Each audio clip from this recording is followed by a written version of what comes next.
காப்பாய் நீயே, நற்றாயே தமிழ்த்தாயே என் நாவில் வந்து நடம் புரிவாய் நீயே, எங்கேனும் பிழை இருந்தால் நீ பொறுப்பாய் இங்கு தாயே, தமிழுக்கும் தமிழர்களுக்கும் என் சிறந்தாழ்ந்த வணக்கங்களை உங்கள் பாதங்களில் சமர்ப்பித்து. ஆஹா, நல்லா கைதட்டுங்க. எல்லாரும் கைதட்ட சொல்றாங்கன்னு நம்ம மணிமூர்ல யாரும் தவறா நினைக்க வேண்டாம். ஒரு மனிதன் பிறக்கின்ற போது அவனுக்கு கிடைப்பது தாயினுடைய நாக்கிலிருந்து பிறக்கிற தாலாட்டு. அதே மனிதன் இந்த மண்ணை விட்டு நீங்குகிற போது கிடைப்பது உற்றார் உறவினர்களினுடைய கண்களிலிருந்து வழிகிற நீராட்டு. எங்களை போன்ற மேடை கலைஞர்களை வாழ வைப்பது உங்கள் கைதட்டல் என்கிற பாராட்டு என்பதை சொல்லி, உண்மையிலே சொல்ற நடுவர் அவர்களே, எல்லா இனத்தையும் விட எத்தனையோ இனங்களுக்கு மத்தியில் நாம் பேசி இருந்தாலும் நம் கொங்கு மண்ணில் கொங்கு இனத்திற்கு முன்னால் பேசுவது வாழ்நாளின் பெருமையாக கருதி நான் ஒரு வார்த்தையை சொல்றேன்.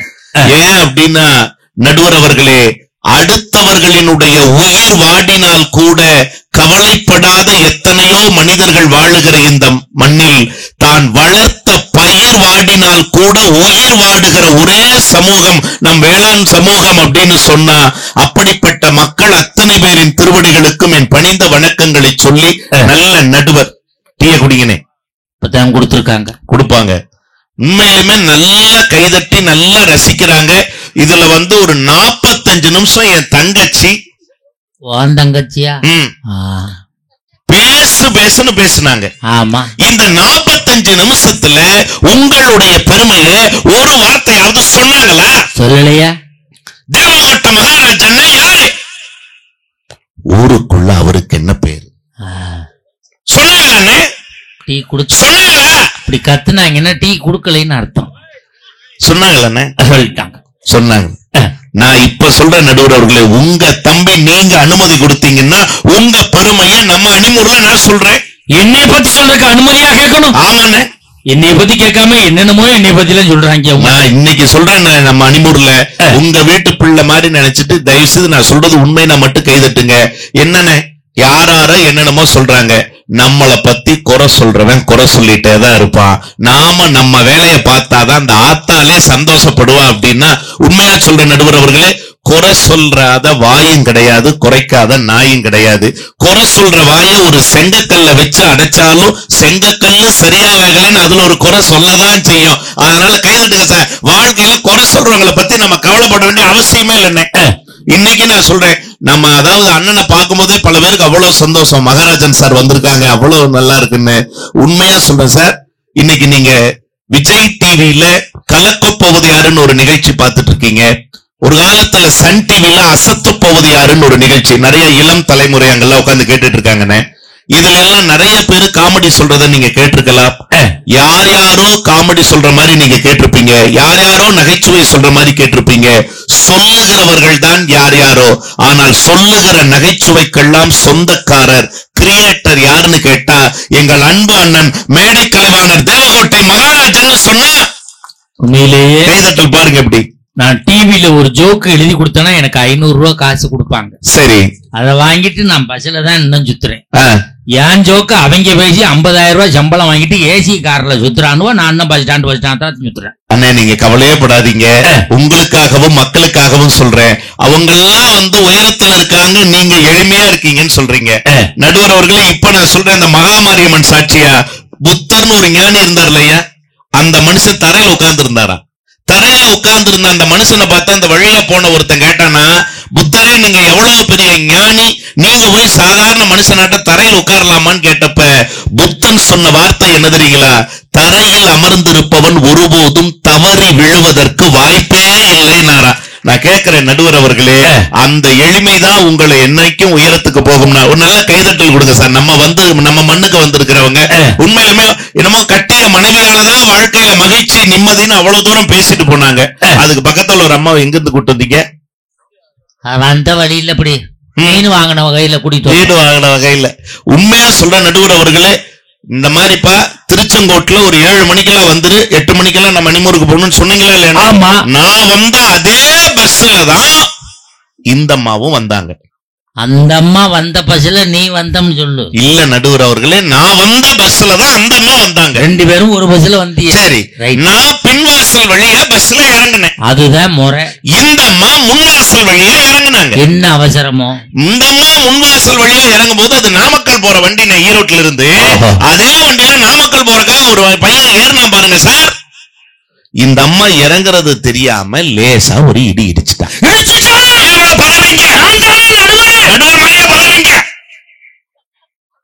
கூழு வாங்கி கொடுத்துச்சு. கூழு கொடுத்த புண்ணியவதி இன்னைக்கு தெரியாம நம்ம மேல ஒருத்தர் இடிச்சுட்டாங்கன்னா என்னென்ன செய்வீங்க? சாரி, மன்னிச்சுக்கங்க. கை தட்டுங்க சார். அதுதானே சார் தமிழனுடைய பெருந்தன்மை. மன்னிச்சுக்குங்க, அதான பெருந்தன்மை. அந்த பையனை அதே வார்த்தையை சொன்னா சார், மன்னிச்சுக்குங்கம்மா அப்படின்னா. சத்தியமா சொல்ற நடுவர் அவர்களே, பஸ் ஸ்டாண்டே வேடிக்கை பார்க்குது. இந்த அம்மா அவங்கள மன்னிச்சுங்கன்னு சொன்னதையும் தாண்டி அவன் சட்டைய புடிச்சுன்னு, இது உயரத்துக்கு அவன் சட்டையவா புடிச்சு நடுவர் அவர்களே அதை கொண்டு வந்து இந்த கட்டப்பைய பட்டு அது மேல ஏறி நின்று அவன் சட்டைய புடிச்சு அப்படி திட்டுது சார். உங்க அப்பா, உங்க அம்மா, தாத்தா, பாட்டி எல்லாரையும் அந்த திட்டுது. நம்மள அந்த கதரை எழுதிருப்போம்லன்னு அந்த பையன் அப்படி சிரிக்கிறான்னு புடிச்ச புடி. அப்படி நான் கேட்டேன், ஏண்டா தம்பி, உன் பரம்பரையே அப்படி திட்டுதே, நீ என்ன அப்படி சிரிக்கிற அப்படிங்கிற. அவன் ஒரே வார்த்தை சொன்னானே, முன்ன பின்ன தெரியாத என்னையே இந்த திட்டுதே, இந்த கழுவுதே, இதையும் கட்டிட்டு ஒரு மனுஷன் வாழ்ந்துகிட்டு இருக்கானே, அவன் நிலைமையை நினைச்சேன் சிரிச்சேன்னா. கைதட்டுங்க சார். பாதி பேர் வீட்டுக்காரன் நிலைமை அப்படித்தானே. என்னமோ மனைவியாலதான். ஆனா உண்மையா சொல்ற நடுவுகளே, அவங்க 1000 கேள்வி கேட்டாங்கல்ல. ஆனா என்ன மக்கள் சார், அந்த அண்ணன் எல்லாம் பாருங்க, அவ்வளவு அழகா ரசிக்கிறாங்க, தாய்க்குள்ள எல்லாம் ரசிக்கிறாங்கல்ல. இதுதானே கூட்டம். போன வாரம் பட்டுக்கோட்டை கூட்டு போனீங்களே, என்ன கைதட்டுங்க சார். என்ன நகைச்சுவை தெரியுமா? முன்னுரையில மட்டும் என்ன 60 ஜோக், 60 நகைச்சுவை. ஒரு ஆள் சிரிக்கல. இங்க கேட்டாங்களாடாத ஒரு விளம்பரம். இதாடா விளம்பரம், இதுதான் விளம்பரம். நடுவர் அவர்களே 61வது ஒரு ஜோக் சொன்னாருன்னு, பெண்கள் கூட்டத்திலிருந்து ஒரு 4 பெண்கள் ஹஹஹான்னாங்க. வயசான ஒரு பாட்டியம்மா ஒரு கிழமை எந்திரிச்சு சிரிச்ச 4 பெண்களை ஒரு பார்வை, எங்க அண்ணனை ஒரு பார்வை பார்த்துட்டு ஒத்த வார்த்தை சொல்லுச்சு. என்ன தெரியுங்களா? படிச்ச தம்பி தேவகோட்டையில இருந்து வந்து பேசிட்டு இருக்காரு, உங்களுக்கு எல்லாம் என்ன சிரிப்பு வேண்டி கிடக்கு, தம்பி நீங்க பேசுங்க, எவ்வளவு சிரிக்காம நான் பாத்துக்கிறேன். ஒத்த கிளவிதாசா என் ஜோலிய முடிச்சா. அந்த கிளவிய கூப்பிட்டீங்க வா, பக்கத்திலே உட்காருன்னு உட்கார வச்சு ஒரு சீப்பு வாழைப்பழத்தையும் அது வாயை திறந்தாலே உரிச்சு வாயில வச்சிருவேன். ஒரு சீப்பு வாழைப்பழத்தை ஒரே கிளவி முடிச்சுச்சு. போன் நம்பர் கொடுத்துட்டு போச்சு. மறுநாள் போன் பண்ணேன், என்ன பட்டிமன்றம் எப்படி போச்சுன்னு. நல்லா போகுது சார் அப்படின்னு. வாழைப்பழம். நடுவர் அவர்களே எத்தனையோ கேள்வி கேட்டாங்கல்ல உங்க தம்பி. நான் ஒரு கேள்வி உங்ககிட்ட கேட்கிறேன், கேளியா? எத்தனை கேள்வி வேணும், நான் ஒரு பதில் சொல்லுங்கண்ணே. சொர்க்கத்துக்கு போகணும்னா என்ன செய்யணும்? சொர்க்கத்துக்கு போகணும்னா என்ன? புண்ணியம் பண்ணணும், மர்மம் பண்ணணும், தர்மம் பண்ணணும், கண்ணு கொண்டாட்டி கண்கலங்காம பாத்துக்கணும். அதெல்லாம் வேண்டாம். அடுத்தவன் சொத்த ஆட்டை போடணும், அடுத்த மண்டி கமரணும்னு கேரளா போய் செய்விட வைக்கணும். ஏமரு கட்டாயி ரிம்மு கட்டாயி குழிக்குள்ளேயே அவர் ஆடு ஊற மாட்டோம்னு நினைக்கணும். என்னண்ணே இப்படி சொல்றான்? அவங்க அவங்க விட்டுருங்கண்ணே, நீங்க சொல்லுங்கண்ணே. என்ன கேட்ட? சொர்க்கத்துக்கு போகணும்னா என்ன செய்யணும்? ஒன்னே ஒண்ணுதாயா. என்னண்ணே? செத்தா சொர்க்கத்துக்கு போலாம். என்னண்ணே இப்படி சொல்லிட்டீங்க? இதே நம்ம அணிமூர்ல சொல்ற நடுவர் அவர்களே, சொர்க்கத்துக்கு போகணும்னா சாகணுங்கிற அவசியம் இல்ல. அணிமூர் மாதிரியான அம்சமான இந்த மாதிரியான அன்பான கிராமத்துல பிறக்கிறதே நமக்கு வாழ்க்கையில ஒரு சொர்க்கம்னா கைதட்டுங்க சார். இதை விட என்ன சொர்க்கம் இருக்க போகுது? அழகா இசைஞானி இளையராஜா ஒரு பாட்டுல கொடுத்தாரு பாருங்க.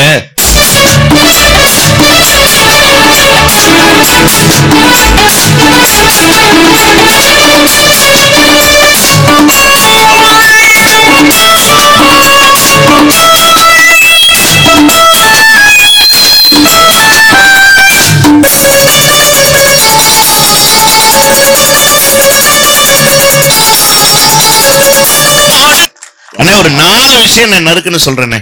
பெத்த தாயை சாதாரணமா சொல்லிட்டு போயிட்டாங்க. நான் கேட்கிறேன் நடுவர் அவர்களே, வாழ்க்கையில மனைவிங்கிறது பாதியில் வந்த உறவு. ஆனா தாய்ங்கிறது தாங்க ஆதியில் வந்த உறவு. அப்படின்னா பாதியில் வந்த உறவை விட ஆதியில் வந்த உறவு தான் முக்கியம். உங்க உறவுங்கிறது தாலி கோடி உறவு.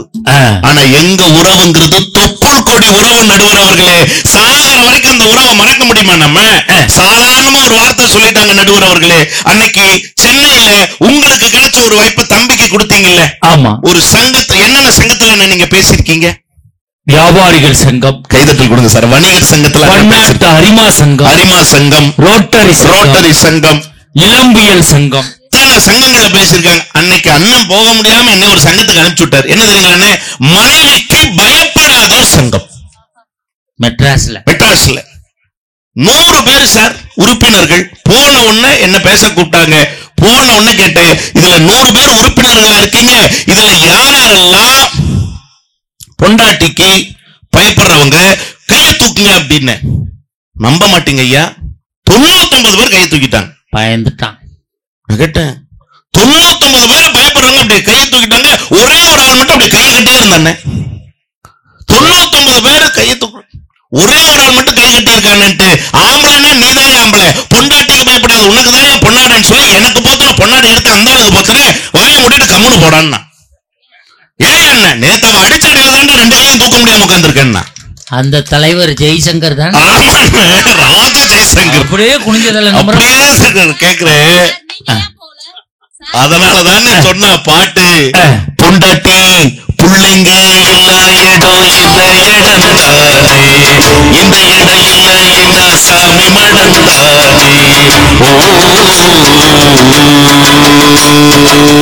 எங்களுக்குள்ள வீரங்க உள்ளதும் இல்ல, எங்களுக்குள்ள மதம் ஏதும் இல்ல. கட்சிக்கார ஆட்சி என்ன ஆட்சி கடினமா போச்சு போக என்பது ஒரு பாம்பு விஷம்தான். நினைச்சா அது ஒரு சோசலிசம் தான். கண்ணதாசன் கொடி வேற சொல்லி ஊத்தி கொடி, உன்னை கொடி மச்சான போல் பாட போறேன்டா. குடிக்கிறான்னா என்ன காரணம்? ஒரு பல ஆண்மகன் குடிக்கிறான்னா என்ன காரணம்? பொம்பளைங்க தான் காரணம். கை தட்டுங்க சார். பால் இது உண்மை ஆராய்ச்சி. ஆம்பளை குடிக்கிறான்னா அதுக்கு பெண்ணை பொண்டாட்டி தான் காரணம். எப்படின்னு? ஒரு காலத்துல பெத்த பிள்ளைக்கு 1 வருஷம் 2 வருஷம் தாய்ப்பால் கொடுத்தாங்கல்ல. இப்ப யாராவது 1 வருஷம் 2 வருஷம் தாய்ப்பால் கொடுக்குறாங்களா? 3 மாத்தையில ஒரு பாட்டில்ல பாலை அடைச்சு குர்ரா குர்ரா குர்ரா குர்ரா குர்ரா 3 மாத்தையில பாட்டில பிடிக்க ஆரம்பிச்சவன் கடைசி வரைக்கும் பாட்டில பிடிச்சிக்கிட்டு இருக்கிறான். யாரு காரணம்?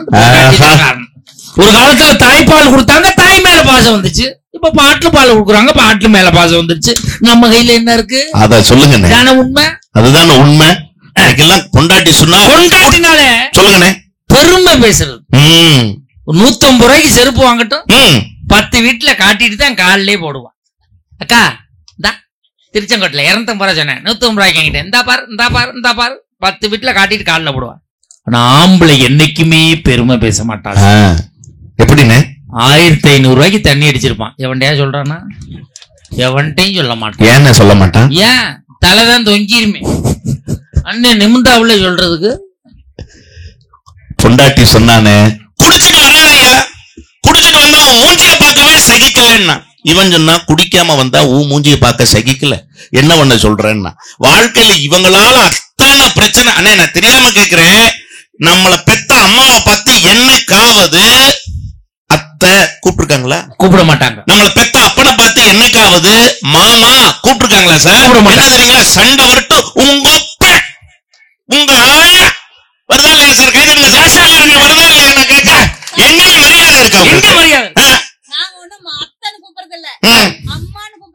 உங்க மாமியாவ அம்மா, மாமனார அப்பா, அப்ப உன் புருஷனே அண்ணே, கொழுந்தனார தம்பி. அப்ப உங்க அப்பா அம்மா என்ன அத்தை மாமான கூப்பிடுவ? நடுவர் அவர்களே, அம்மாங்கிற உறவு சாதாரண உறவு இல்ல நடுவர் அவர்களே. எத்தனையோ, நீங்க எத்தனை நாடுகளுக்கு வெளிநாடுகளுக்கு போயிருக்கீங்க? நான் 5 நாடுகளுக்கு போயிருக்கேன். 5 நாடுகள். கையில கொடுங்க சார். நான் இங்க பன்னீர்புத்திபாளையம்னு ஒரு ஊருக்கு வந்தேன். அதுக்கப்புறம் தான் நான் 5 வருஷம் 5 நாடுகளுக்கு போகக்கூடிய. என்றைக்கு கொங்கு மக்களையும் கொங்கு மண்ணையும் நம்பி உங்கள் தமிழ் அரங்கேறியதோ, அயல் நாடுகளிலும் உங்கள் தமிழ் கொடிகட்டி பறக்கிறது. அப்படின்னா இந்த மக்களுடைய நல்ல எண்ணமும் நல்ல ஆசைகளும் இன்னும் இன்னும் நம்மை உயர வைக்கும் என்பதுல எந்த மாற்று கருத்தும் இல்ல. 5 நாடுகள். 5 நாடுகளுக்கு போனேன். இந்த ராணிக்குமார் உமாநாத்தும் என்னை விட 2 நாடுகள் கூட போயிருக்காங்க. நடுவரே 5 நாடுகள் தான். அணியில் இருக்கிறவங்க எப்படி 7 நாடுகள் போனாங்க? அவங்க 2 பேரும் எக்ஸ்ட்ரா 2 நாடு. அது எந்த எக்ஸ்ட்ரா நாடுகள்? 2. ஒன்னு ஒரத்த நாடு, இன்னொன்னு ராம் நாடு. ஒரத்த நாடு எக்ஸ்ட்ரா போய் பஸ் ஸ்டாண்ட்ல உட்காந்துட்டு வந்தாங்க. நடுவர் அவர்களே, எத்தனையோ நாடு சார், இங்க இருக்கிறவங்களும் பல நாடுகளுக்கு போயிருப்பீங்க, எத்தனையோ நாடுகளுக்கு போயிருக்கலாம், விதவிதமான உணவுகளை பார்த்திருப்பீங்க. இது மாதிரி பெரிய மேடை மாதிரி பெரிய டைனிங் ஹால்ல நம்ம போனப்ப மலேசியால எல்லாம் பாத்தீங்கன்னா அவ்வளவு உபசரிப்பு கொடுத்தாங்க. உண்மையா சொல்றேன் சார், அத்தனை உபசரிப்புல இது சைனா ஃபுட்டு சார், இது அந்த ஃபுட்டு, இது நார்த் இந்தியன் ஃபுட்டு, இது சவுத் இந்தியன் ஃபுட்டுன்னு 1000 உணவுகள் காட்டினாங்க சார். ஆனா 1000 உணவுகளை விட, நீங்க பார்க்காத அந்த உணவுகளை விட, நான் பார்க்காத உணவுகளை விட, நினைச்சாலே மனச நிறைக்கிற உணவு எது தெரியுங்களா? பெத்த அம்மா அப்படி சாம்பாரையோ பருப்பையோ தினோண்டு சாப்பாட்டுல போட்டுட்டு அவ கையால உருட்டி ஒரு வாய் கொடுப்பா பாத்தீங்களா? அந்த உணவுக்கு எந்த இடத்துல ஏதாவது இருக்கானே நான் கேட்கிறேன். உலக சுவையாவது அதுக்கு பக்கத்துல வர முடியுமா நடுவர் அவர்களே? கிடையாதுங்க. சமைச்ச உணவுல காரமா இருந்தா அப்பா சாப்பிடுவார், சமைச்ச உணவுல இனிப்பு இருந்தா தம்பி சாப்பிடுவான், சமைச்ச உணவுல சூடு இருந்தா அப்பா சாப்பிடுவாரு. ஆனால் சமைத்த உணவில் மிச்சம் இருந்தால் மட்டும்தானே பெத்த தாய் வீட்டுல சாப்பிடுறான்னா அதுதானே தாயினுடைய அன்புங்கிறது. உண்மையா? உண்மைதானே? நியாயம். சொல்லுங்கண்ணே, உண்மையிலே சொல்லுங்கண்ணே. அம்மா சமையலுக்கும் பொண்டாட்டி சமையலுக்கும் ஒரே ஒரு வித்தியாசம் தான் இருக்கு. என்னங்க? மூக்கு பிடிக்க சாப்பிட்டோம்னா அம்மா சமையல் சரி, மூக்க புடிச்சுக்கிட்டே சாப்பிட்டோம்னா அதுதான் பொண்டாட்டி சமையல். இன்னொரு வித்தியாசம். என்னென்ன வித்தியாசம்? நரைச்ச முடி கிடந்தா அம்மா சமையல், கருப்பு முடி கிடந்தா பொண்டாட்டி சமையல், செம்பட்ட முடினா ஓன் சமையல். நடுவர் அவர்களே, மனைவியின் சமையலுக்கும் அம்மாவின் சமையலுக்கும் அழகா ஒரு வித்தியாசத்தை சொன்னீங்க. நடுவர் அவர்களே, மனைவியின் சாப்பாட்டுக்கும் அம்மாவின் சாப்பாட்டுக்கும் என்ன இன்னொரு வித்தியாசம் தெரியுங்களா? பசிக்கும் போது சோறு போடுபவள் மனைவி, நான் இல்லைன்னு சொல்லல, ஆனால் பசிக்க விடாமல் சோறு போடுபவள் தான் தாய். பசிக்க விடாமல் சோறு போடுபவள் தான். கேக்குறேனே, பாண்டவர் பூமின்னு ஒரு படம், அந்த படத்துல ஒரு பாட்டு சார், எப்பாவது வாய்ப்பு இருந்தா மீண்டும் அந்த பாட்டை கேட்கும் போது உங்களுடைய தாயை நினைச்சுக்குங்க. என்னைக்குமே அந்த அம்மா கையில கொடுத்த அந்த ஒருவேளை சோறு நான் மரணப்படுக்கையில் கிடக்கும் போது கூட நம் கண்முன்னர் வந்து போகும் அப்படின்னா பெத்த தாய்க்கு ஒரு கைதட்டல் கொடுங்க. அந்த மகிழ்ச்சி யாராவது கொடுக்க முடியுமானே?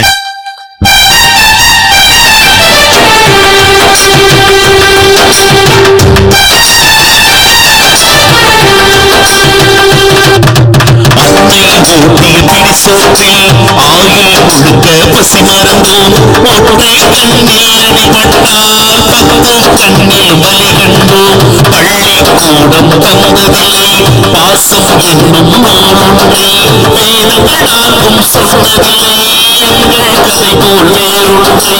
கண்களும் அழுதிட பழகவில்லை, கவலைகள் இதுவரை முழுந்ததில்லை, கருப்பா சிவப்பா தெரியவில்லை, காரணம் இதுவென புரியவில்லை.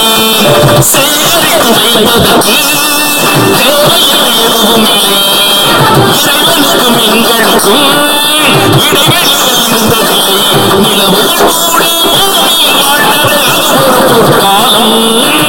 அவரவர் வாழ்க்கையில் 1000 மாற்றங்கள். இது நினைந்திட திரும்பிடும் திரும்பிடும் நோக்கங்கள். அது ஒரு அழகிய நிலக்காலம், கனவினில் அடிக்கடி உலாப்போம். அது ஒரு அழகிய நிலக்காலம், கனவினில் அடிக்கடி உலாப்போம். நிலவுகள் கூட பூமியில் வாழ்ந்தது அது ஒரு பொற்காலம். அவரவர் வாழ்க்கையில் 1000 மாற்றங்கள். திரும்பிடும் திரும்பிடும் நோக்கங்கள். வாழ்க்கை இதுதானே வாழ்க்கை. நிறைவா 2 செய்தினே. வாழ்க்கையில உண்மையிலுமே நம்முடைய இந்து சமயம் எத்தனை வேதங்கள்னு சொல்லுது? 4 வேதம்.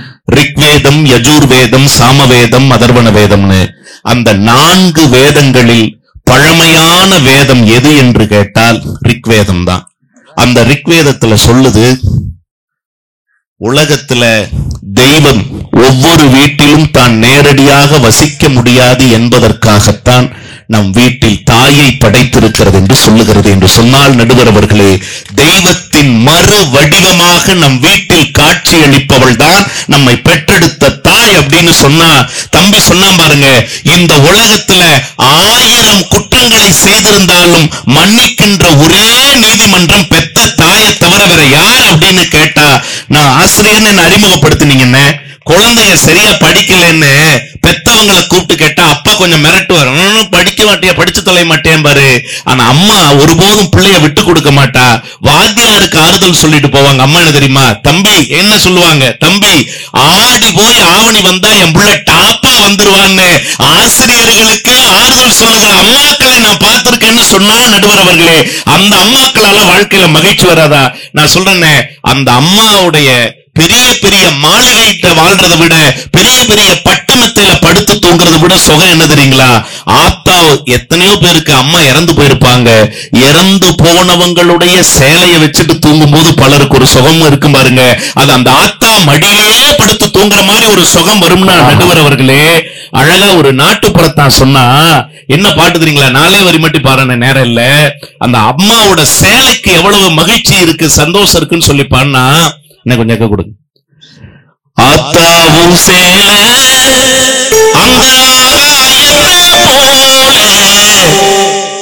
புட்டில் கட்டியாட துளி கட்டி தூங்கு, ஆத்துல மின் பிடிக்க அப்பனுக்கு தலை துவட்ட தொட்டாலே சேர்த்தடிக்க நான் செத்தாலும் என்ன புத்த வேணும்.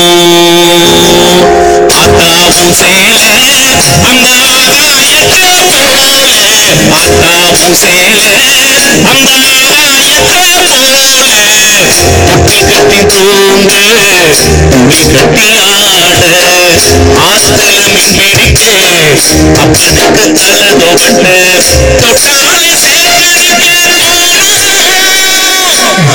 செத்தாலும் என்ன புத்த வேணும், செத்தாலும் என்ன புத்த வேணும். நடுவர் அவர்களே, வாழ்க்கையில இன்னைக்கு வெளிநாடு போற எத்தனையோ பையங்களை கேட்டு பாருங்க, ஒரே ஒரு வார்த்தை தான், அம்மா உன் ஞாபகமா இருக்கும் போதெல்லாம் உன் சேலையை பிடிச்சு படுத்துக்குவமான்னு சொல்லி அந்த சூட்கேஸ்ல அம்மாவுடைய புடவை எடுத்துட்டு போற எத்தனையோ பேர் இருக்காங்க. நடுவர் அவர்களே, இந்த உலகத்தில் எந்த ஒரு தெய்வத்தை விடவும் மேலான ஒரு தெய்வம் இருக்கும் என்றால் நம்ம உண்மையில சொல்ல நடுவர்களே, நாம நல்லா இருக்கணும்னு அந்த மாரியாத்தால விட அதிகமா நினைக்கிற ஒரு ஆத்தா வேற யாரும் இல்ல, நம்மளை பெத்த ஆத்தா என்று சொல்லி அவளால் தான் குடும்பத்தில் மகிழ்ச்சி என்கிற நல்ல தீர்ப்பை நம் அனைவருக்கு தருமாறு உண்மையிலுமே அற்புதமா நீங்க சொன்ன மாதிரி உலகத்துல உபசரிப்புனாவே அது கொங்கு மண்டலம் தான்.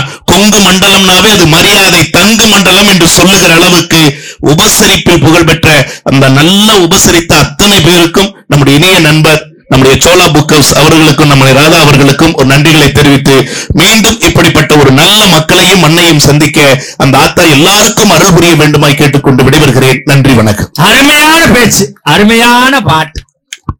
நான் தான் அந்த அம்மாவை எழுப்பி விட போறேன்.